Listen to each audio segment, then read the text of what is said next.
Kia ora, ko Sharon Holt tōku ingoa. My name is Sharon Holt, author of Te Reo Sing-Along books.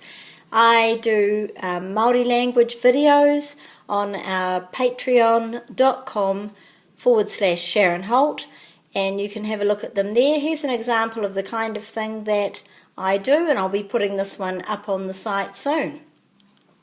So we can do a sentence structure, mā wai, who will, mā wai, ngā rihi, the dishes, e maroke, dry. Who will dry the dishes?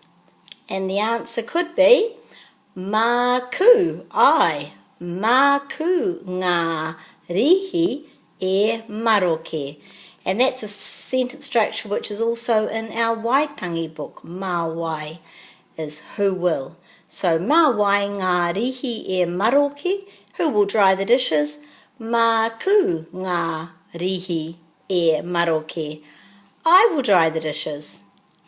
If you'd like to see more videos about learning te reo sentences around for the home and the classroom, and to improve your pronunciation, just go to patreon.com/Sharon Holt. Ka kite.